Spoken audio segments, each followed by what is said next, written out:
नमस्कार, आप देख रहे हैं जनता टीवी और मैं हूं आपके साथ अभिषेक। बुलेटिन की शुरुआत करते हैं बड़ी खबर के साथ। अखिलेश यादव आज मुजफ्फरनगर दौरे पर रहने वाले थे, लेकिन यह दौरा स्थगित हो गया है। बता दें, अखिलेश यादव का मुजफ्फरनगर दौरा स्थगित हो गया है। बारिश के कारण मुजफ्फरनगर दौरा रद्द किया गया है। मुजफ्फरनगर में समाजवादी पार्टी का पिछड़ा वर्ग सम्मेलन होना था। सम्मेलन में अखिलेश यादव होने वाले थे शामिल। तो अब 22 अक्टूबर को पिछड़ा वर्ग सम्मेलन समाजवादी पार्टी का मुजफ्फरनगर में होगा। आज जो यह कार्यक्रम होना था वह बारिश की वजह से स्थगित हो गया है। तो बड़ी खबर हम आपको दिखा रहे हैं मुजफ्फरनगर से। बारिश की वजह से समाजवादी पार्टी का कार्यक्रम पिछड़ा वर्ग सम्मेलन स्थगित हो गया है। अखिलेश यादव इस सम्मेलन में शामिल होने वाले थे, लेकिन बारिश के चलते इस कार्यक्रम को स्थगित करना पड़ा। अब 22 अक्टूबर को पिछड़ा वर्ग सम्मेलन का कार्यक्रम समाजवादी पार्टी करेगी मुजफ्फरनगर में। तो बड़ी खबर हम आपको दिखा रहे हैं, 22 अक्टूबर को अब पिछड़ा वर्ग सम्मेलन होगा। आज का कार्यक्रम स्थगित हो गया है। यूपी सरकार के निर्देश पर बारिश के चलते धान और गन्ना आदि फसलों के हुए नुकसान का आकलन पूरा हो गया है। प्रदेश में करीब 2 लाख किसान ऐसे पाए गए हैं जिनकी फसल बाढ़ के कारण खराब हो गई। कृषि और राजस्व विभाग के सर्वेक्षण के बाद अब जल्द ही मुआवजा वितरण का काम शुरू हो जाएगा। उच्च स्तरीय बैठक में मुख्यमंत्री ने फसल क्षतिपूर्ति आकलन की प्रगति की समीक्षा की है। अधिकारियों ने बताया है कि करीब 2 लाख किसान ऐसे चिन्हित हुए हैं जिनकी कृषि उपज बाढ़ के चलते खराब हुई। मुआवजे के एवज में इन किसानों को करीब 68 करोड़ की धनराशि दी जाएगी।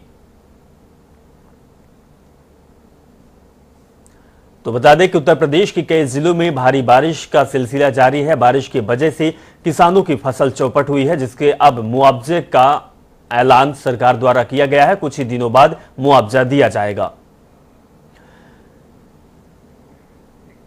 वही विधानसभा का विशेष सत्र आज शुरू होगा। यूपी विधानसभा अध्यक्ष हृदय नारायण दीक्षित ने बताया कि 2 सदस्यों का विधानसभा उपाध्यक्ष का निर्वाचन भी स्वीकार हुआ है। आज सुबह 11 बजे सदन में दिवंगत सदस्यों की शोक संवेदना व्यक्त की जाएगी, जिसके बाद उपाध्यक्ष के चुनाव की प्रक्रिया भी प्रारंभ होगी। विधानसभा के इस विशेष सत्र के कार्यक्रम को रविवार को बैठक कर अंतिम रूप दिया गया है। विधानसभा में बीजेपी का बहुमत है, ऐसे में नितिन अग्रवाल के उपाध्यक्ष पद पर विजयी होने में कोई संशय नहीं दिखता है। लेकिन समाजवादी पार्टी ने प्रत्याशी उतारा तो नितिन के निर्विरोध चुने जाने की बीजेपी की रणनीति को धक्का जरूर लगेगा। अनूप कुमार सिंह हमारे संवाददाता फोन लाइन पर जुड़ चुके हैं, उनसे जानकारी लेते हैं। अनूप, आज विशेष सत्र का आयोजन किया गया है और सबसे बड़ी बात है कि 2 उपाध्यक्ष भी आज चुने जाएंगे। जी अनूप, क्या आप तक जी बिल्कुल अभिषेक, आपकी आवाज मिल रही है। आज विशेष सत्र बुलाया गया था और खासकर जो चर्चा का विषय है वो आज का जिस तरीके से उपाध्यक्ष का चुनाव, विधानसभा उपाध्यक्ष का चुनाव है। आपने देखा होगा कि पिछली परंपराओं के अनुसार अगर विधानसभा परंपराओं की बात करें तो जो सत्ता पक्ष का होता है विधानसभा अध्यक्ष होता है, लेकिन विधानसभा उपाध्यक्ष हमेशा विपक्ष का होता है, जो सत्ता में सबसे प्रतिपक्ष का होता है।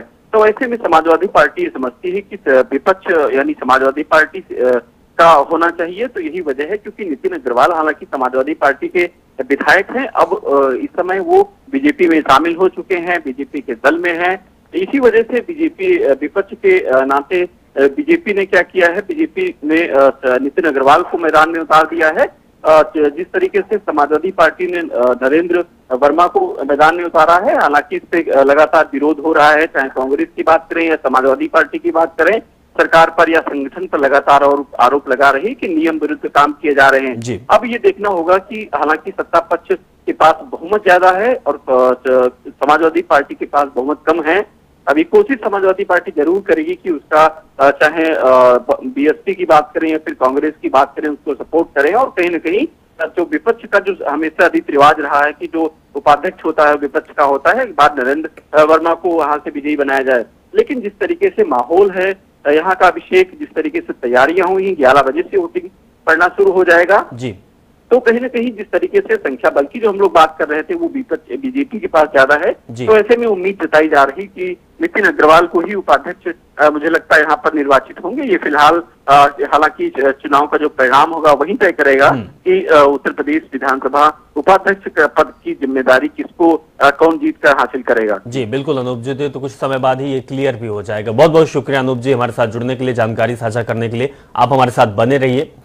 तो बता दें कि विधानसभा सत्र का आज एक दिवसीय सत्र है जिसका आयोजन किया गया। सबसे बड़ी बात है जिस तरीके से हमारे संवाददाता ने जानकारी दी है कि उपाध्यक्ष की रेस में नितिन अग्रवाल आगे हैं और अब देखने वाली बात यही होगा कि क्या विपक्षी कोई सामने होगा या फिर निर्विरोध उपाध्यक्ष चुने जाएंगे।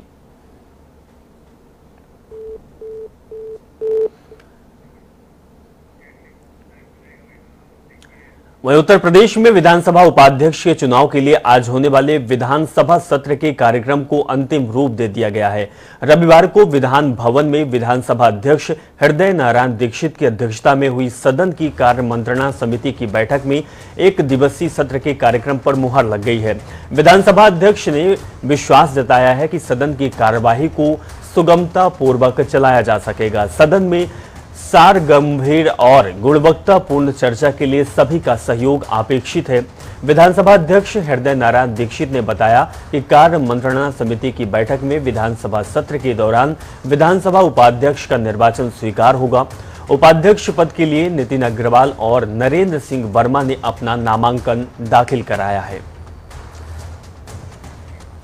अनिल के अंकुर ब्यूरो हेड हमारे साथ जुड़े हुए, उनके पास चलते हैं। अनिल के अंकुर जी, अगर बात की जाए तो आज विशेष सत्र का आयोजन किया गया है। आज का सत्र किस तरीके का होने वाला है?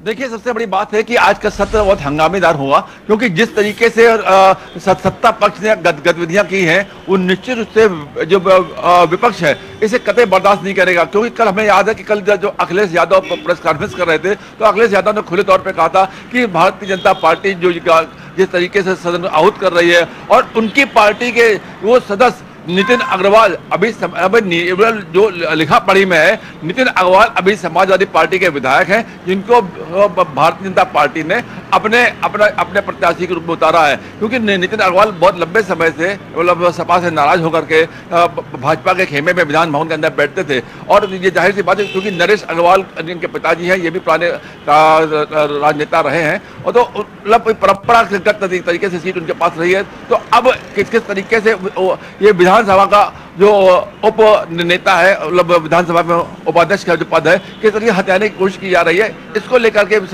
बड़ी नाराजगी है। मैं आपको बता दूं कि अभी थोड़ी देर पहले यहीं पे विधानसभा के सामने मैं खड़ा हूं, यहाँ पे देखिए किस तरीके से सुरक्षा बल चारों तरफ सुरक्षा पे मौजूद की गई है और ये सुरक्षा इसलिए है क्योंकि ये पर की पूरी संभावना थी कि विपक्ष यहाँ पे हंगामा करेगा। थोड़ी देर पहले समाजवादी पार्टी के तमाम सारे विधायक यहाँ पे आए, उन्होंने यहाँ पर प्रदर्शन किया, गैस सिलेंडर का उन्होंने यहाँ पर उतारा, क्या नाम करके सिलेंडर लेके आए और प्रदर्शन किया कि किस तरह की महंगाई फैलाई है। फिर काले गुब्बारे लेके आए, काले गुब्बारे लेके उन्होंने उड़ाए और कहा कि कहने गया कि भारतीय जनता पार्टी सरकार काले झंडे दिखाने वालों को रौंद देती है, लेकिन मौजूदा समय में हम इस समय यहाँ पे काले गुब्बारे उड़ा रहे हैं, देखते हैं कैसे रौंदते हैं। और उन्होंने काले गुब्बारे उड़ा करके अपना विरोध जाहिर किया। तो इस तरीके से निश्चित रूप से समाजवादी पार्टी सड़क पर उतर चुकी है और वो बार बार हर मुद्दे पर सत्ता पक्ष को घेरने की कोशिश कर रही है। अब देखने का बात होगा कि आगे आने वाले चुनाव में इनका विरोध कितना कामयाब होता है, कितना रंग लाता है देखने पर। लेकिन आज जिस तरीके से विधानसभा सत्र है बहुत हंगामेदार होने की संभावना है।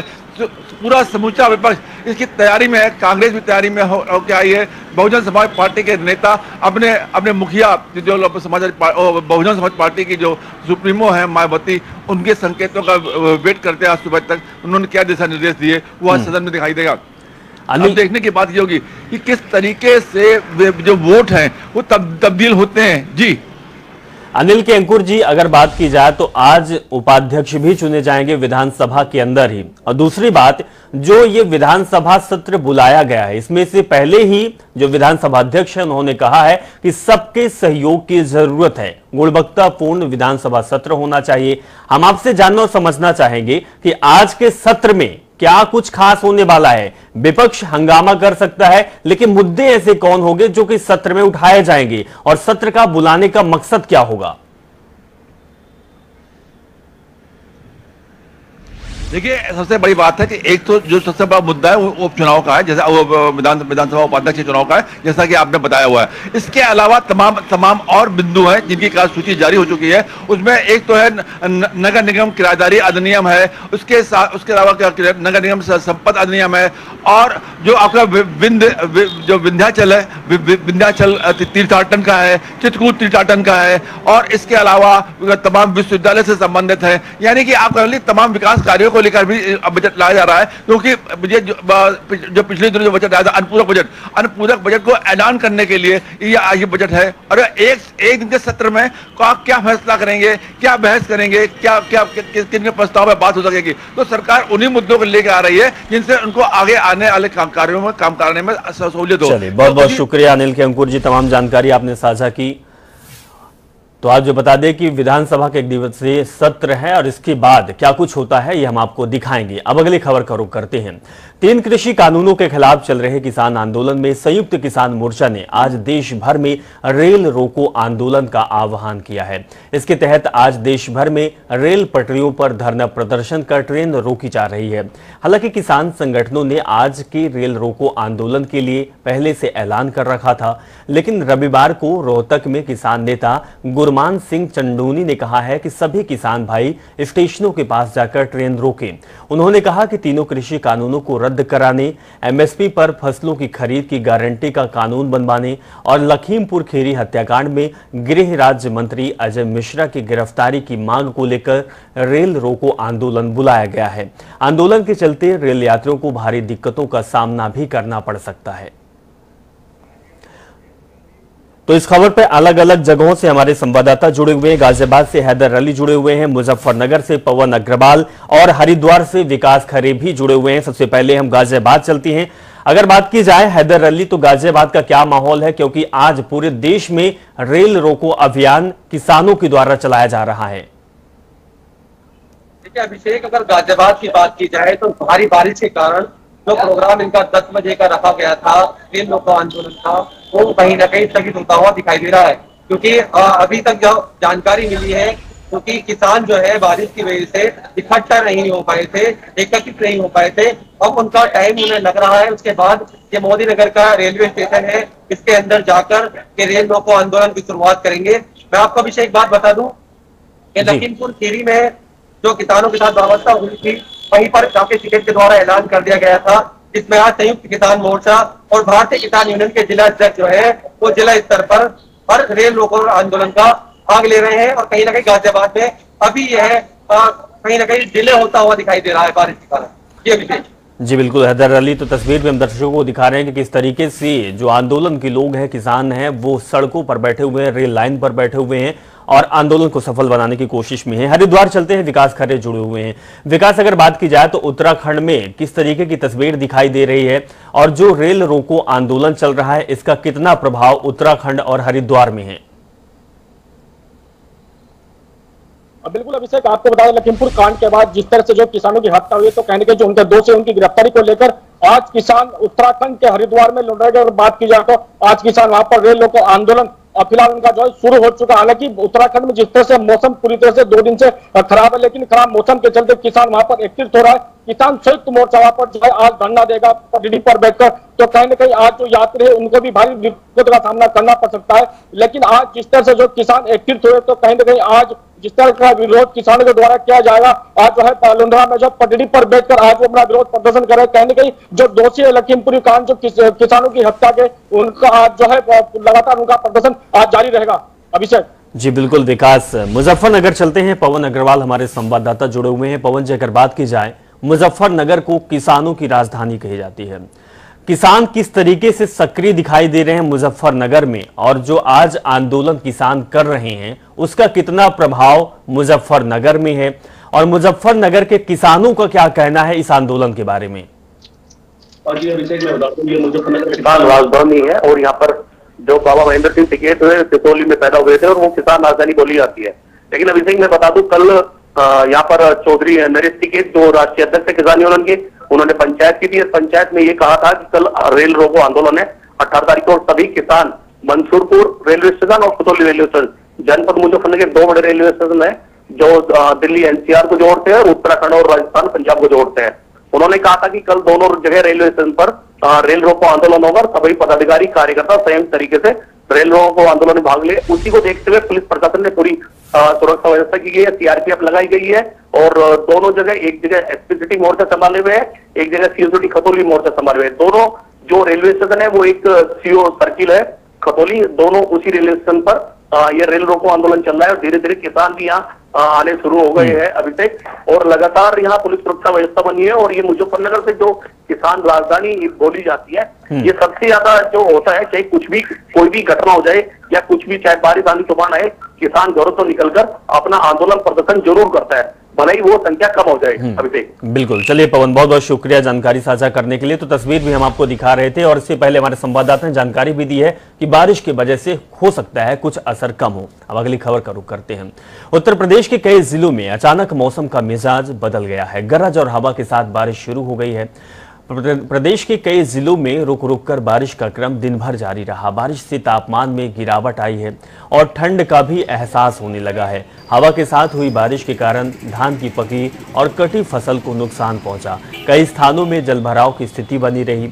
बिजली गिरने से 3 लोगों की मौत की भी खबर है। वहीं लखनऊ में भारी उमस के बाद रविवार को राजधानी और आसपास के विभिन्न जनपदों में हुई झमाझम बारिश ने लोगों को काफी राहत दी है।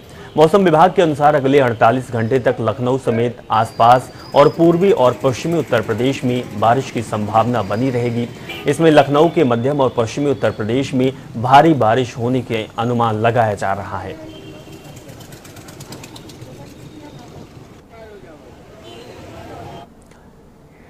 मौसम विभाग की ओर से जारी भारी बारिश के अलर्ट को देखते हुए डीएम के लालाजी ने सोमवार को कक्षा 12 तक के सभी स्कूलों में अवकाश घोषित कर दिया है। हालांकि सोमवार को यदि कोई परीक्षा है तो वे पूर्ववत निर्धारित समय पर आयोजित होगी। डीएम ने यह भी बताया है कि लखनऊ मौसम विभाग की सूचना के अनुसार 18 अक्टूबर को मेरठ और आसपास के क्षेत्रों में भारी बारिश का अलर्ट जारी किया गया है। इसको ध्यान में रखते हुए 18 अक्टूबर को मेरठ जिले के सभी बोर्ड के स्कूलों में अवकाश घोषित किया जाता है। जिले में कक्षा 12 तक के स्कूलों में अवकाश रहेगा।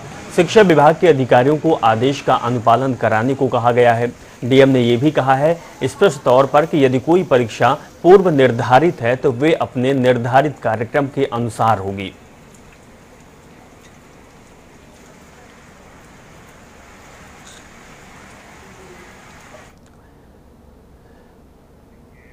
खबर अब आगरा से है। सिर्फ बुखार बढ़ता तो इलाज के बाद 2-3 दिन में उतर जाता, मगर आगरा और अलीगढ़ मंडल में यह बुखार बिगड़ गया है। रविवार को 24 घंटे के दौरान 8 जिलों में 34 मरीजों की जिंदगी खत्म हो गई है।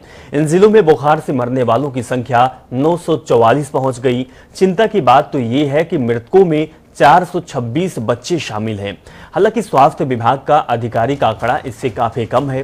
प्राइवेट चिकित्सक डेंगू का प्रकोप बता रहे हैं, जबकि स्वास्थ्य विभाग इसे मानने को तैयार नहीं है। बुखार से मरने वालों के आंकड़े डेथ और डेथ के बहाने अपने तरह से गिना रहे हैं। वहीं मोहल्ले बस्ती से लेकर गांव और देहात तक मरीजों की संख्या लगातार बढ़ती जा रही है।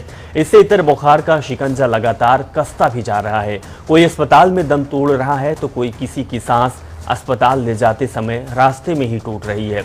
रविवार को 2 माह से बीमारी की चपेट में रहे फिरोजाबाद में बालिका और महिला की मौत हो गई। जिले में मौत का आंकड़ा 252 पहुंच गया। एटा में 8 और हाथरस में 6 मरीजों की मौत हो चुकी है।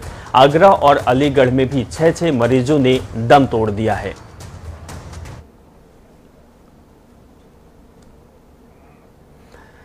उत्तराखंड की खबरों का रुख करते हैं। मौसम विभाग की भारी बारिश की चेतावनी के बाद सोमवार को प्रदेश के सभी सरकारी और निजी स्कूल बंद रहेंगे।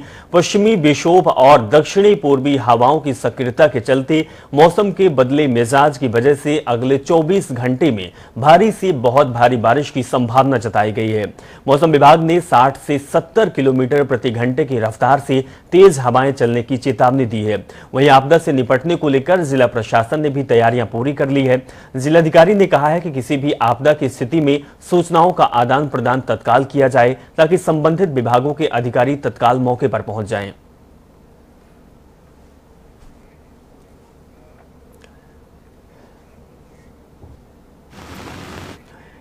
मौसम विभाग के अलर्ट के बाद रविवार को राजधानी देहरादून सहित आसपास के जिलों में अधिकतर इलाकों में रविवार से मौसम खराब चल रहा है, बारिश भी हो रही है। वहीं मौसम विभाग 2-3 दिन तक चारधाम सहित अधिकांश पर्वतीय क्षेत्रों में भारी बारिश की चेतावनी जताई है। खराब मौसम के कारण केदारनाथ धाम यात्रा को अस्थायी रूप से सोमवार तक के लिए रोक दिया गया है। धाम में दर्शन करने के लिए आने वाले यात्रियों को वापस भेजा जा रहा। वहीं बात की जाए तो सोनप्रयाग और गौरी कुंड में श्रद्धालुओं को रोक दिया गया, उनके यहां से आने जाने पर रोक लगा दी गई। उधर केदारनाथ में सुबह से मंदिर क्षेत्र में हजारों की संख्या में यात्री मौजूद थे, जिन्हें दर्शन वापस भेजा गया है। धनंजय डोंडियाल हमारे संवाददाता फोन लाइन पर जुड़े हुए हैं। धनंजय, अगर बात की जाए उत्तराखंड की तो लगातार बारिश का कहर जारी है। स्कूलों को बंद कर दिया गया है, 12वीं तक के विद्यालय बंद हैं।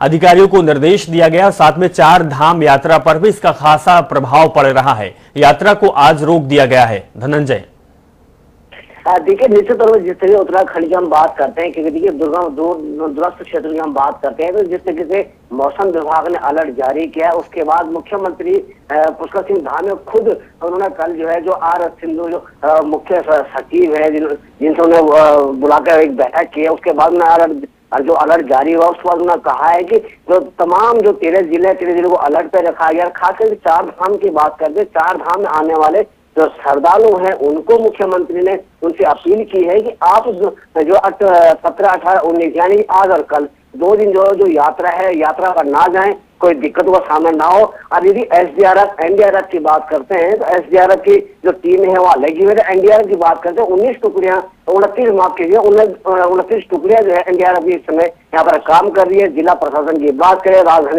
खासकर राजधानी देहरादून की बात करें तो आज लगातार सुबह से यहाँ पर बारिश हो रही है। इन तमाम चीजों को देखते हुए तमाम जो 13 जिले सभी जगह, खासकर देहरादून हो गया, पौड़ी हो गया, चमोली गया, रुद्रप्रयाग गया, सोनप्रयाग हुआ, तमाम स्कूलों को बंद रखा गया है और सबको अलर्ट जारी किया हुआ है, क्योंकि मुख्यमंत्री खुद इस पर अपनी नजरें बनाए हुए। जी चलिए धनंजय, बहुत बहुत शुक्रिया तमाम जानकारी साझा करने के लिए। तो भारी बारिश का कहर उत्तराखंड के कई जिलों में जारी है।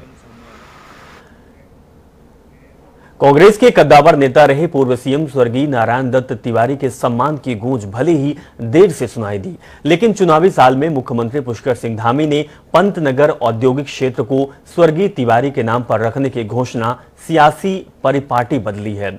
उधम सिंह नगर जिले का पंतनगर औद्योगिक क्षेत्र अब पूर्व मुख्यमंत्री स्वर्गीय नारायण दत्त तिवारी के नाम से जाना जाएगा। रविवार को मुख्यमंत्री पुष्कर सिंह धामी ने औद्योगिक क्षेत्र का नामकरण स्वर्गीय तिवारी के नाम के करने की घोषणा कर दी है।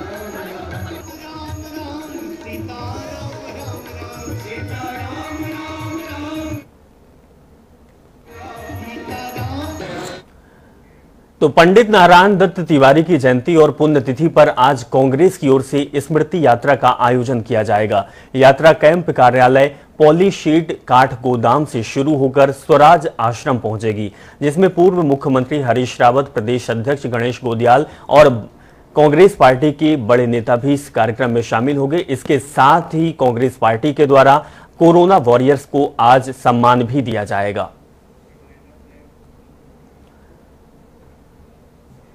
चलिए इस खबर के साथ फिलहाल बुलेटिन में बस इतना ही। आप देखते रहें और जुड़े रहें जनता टीवी के साथ।